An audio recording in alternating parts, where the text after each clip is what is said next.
यही तो नारी के लिए परम धर्म है। कन्हैया समझाते हैं नारी के लिए तो एक ही धर्म है, केवल पति की सेवा करे। कहते हैं बिन परमेश्वर सोना मंदिर, विद्या बिना लीलार सोना, पति बिना संसार। कहते हैं जैसे अगर हम मंदिर बनवा दें तो उसमें अगर भगवान नहीं है, वह मंदिर एकदम सुनना लगेगा।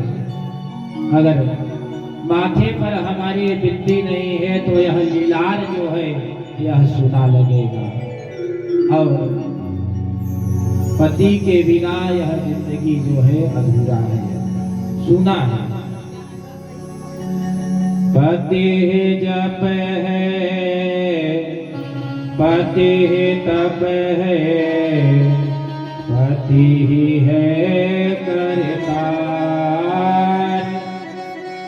जिस नारी ने कंधा पाया, उसकी नैया पार सोना, पति बिना संसार। पति जप है, पति तप है, पति है करतार। पति से पता इस तन की है, पति बिन विपत्ति हजार सोना, पति बिना संसार। एक पति व्रत रहे जगत में, सब व्रत है बेकार। बिन पति व्रत के नारी का तो जीवन है बेकार सोना, पति बिना संसार। पति ब्रह्मा, पति विष्णु, पति नर्मदा धार। जिस नारी ने पति को पाया, उसकी नैया पार सोना, पति बिना संसार। कन्हैया कहते हैं कि मैया जिसके हाथ में चूड़ी है, गले में मंगल सूत्र है, वह तो बड़ी ही भाग्यशाली है। जिनके पास नहीं है उनसे पूछो उनका कितना कष्ट है। किसी ने कहा कि महाराज आप जो है पति को ही परमेश्वर बताते रहते हैं, अगर हमारा पति ही बेकार है तब क्या करें? हमेशा शराब पीता है, लड़ाई करता है, तो बताओ काहे भगवान माने? हम कहा आपका ऐसा कुछ हो सकता है, पिछले जन्म में ऐसा कुछ आपका कर्म हुआ होगा जिससे आपका पति आपको बेकार मिल गया। जैसे चाइना वाला सामान होता है, चाइना मॉडल सही हो जाता है और बिगड़ भी जाता है पल में। हो सकता है उसी प्रकार का जो है भगवान ने आपको पकड़ा दिया, आपका कर्म ऐसा होगा।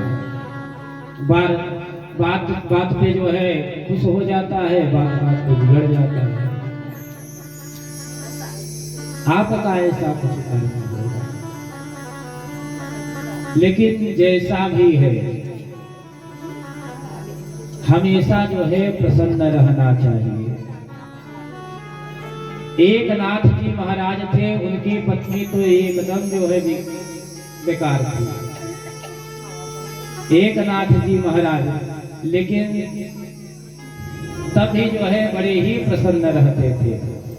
उनकी पत्नी तो बेकार, तब भी बड़े ही खुश रहते थे। एक दिन एक नाथ जी महाराज बैठकर जो है सत्संग कर रहे थे।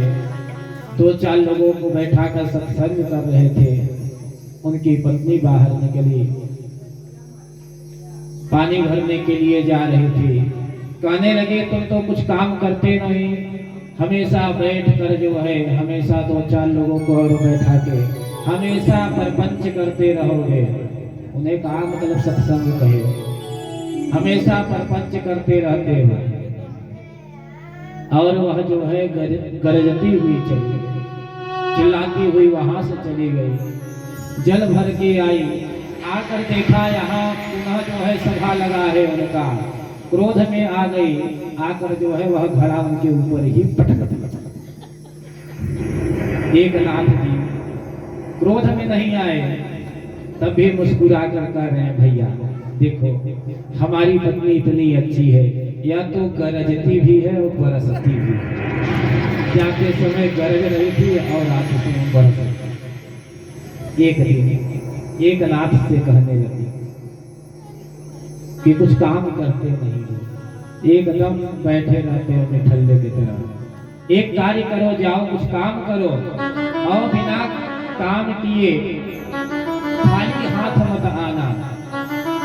अब एक नाथ जी चल दिए।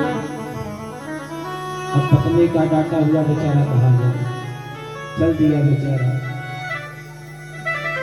और कहीं कुछ काम तो मिला नहीं। एक जगह गन्ना जो है तोड़ रहे थे, सब लोग कटाई चल रहा था। कहने लगे भैया आप ही हमें काम में रख लो।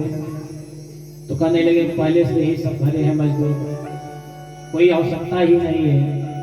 एक नाथ जी बार बार कहने लगे, कहे अच्छा भैया ठीक है, पैसा तो नहीं देंगे, यही गन्ना आपको देंगे। कहा ठीक है। और शाम को जब पूरा कार्य हो गया उनका, तो 4-5 गन्ना उन्हें मिल गया। लेकर बड़े ही खुशी हुए और चल दिए। आज हमारी पत्नी देखेगी, कम से कम खुशी तो होगी, कुछ काम तो दिए, कुछ लेकर जा रहे हैं उनके लिए। और लेकर पहुंचे। रास्ते में बच्चों ने मांगना प्रारंभ कर दिए, महाराज जी एक गन्ना हमको दे दीजिए, एक गन्ना। ऐसे करते करते रास्ते में ही जो है गन्ना देते गए। केवल एक गन्ना बचा। एक नाथ जी लेकर पहुंचे। जैसे ही पहुंचे, अब उनकी पत्नी देखी, हे भगवान यह तो डंडा लेकर आए हैं हमको मारने के लिए। हमने इन्हें सुबह डांट क्या दिया, यह तो डंडा लेकर आ गए मारने के लिए। और दौड़ कर गई, वह डंडा समझकर जो है छीन कर जो है एक जैसे ही दिया तो वह डंडा टूट कर जो है दो हो गया। कहने लगे कि आप तो बड़ी ही समझदार हैं, हम रास्ते भर यही विचार कर रहे थे, एक गन्ना है अब खाने वाले 2 हैं, कैसे खाएंगे। एक बार तो उन्होंने जो है डांट दिया, तुम तो बेकार हो, तुम्हें तो कुछ कार्य आता ही नहीं, तुम तो एकदम जानवर हो। एक नाथ जी तब भी मुस्कुरा रहे। लोगों ने कहा अरे भैया शर्म तुम्हें है ही नहीं, एक पैसा का शर्म नहीं है, तुम्हारी पत्नी तुम्हें जानवर कह रही है। एक नाथ जी महाराज कहते हैं अरे भैया या तो हमसे इतना प्रेम करती है, या जानवर का मतलब जानते हैं, यह कहना चाहती हैं आप हमारे जान और प्रश्न वर, हम तुम्हारी जान और तुम हमारे वर, बराबर जानवर। एक नाथ जी महाराज तो ऐसे हैं हमेशा जो है प्रसन्न रहने वाले। आप चाहिए थोड़ी सी ही बात पर क्रोध कर लीजिए और आपस में झगड़ा कर लीजिए। चाहिए एक लोग समझदारी का कार्य करें तो झगड़ा जो है बंद हो भी सकता है। अब दोनों लोग शेर बन जाएंगे, हम भी शेर, वो कहेंगे हम भी शेर।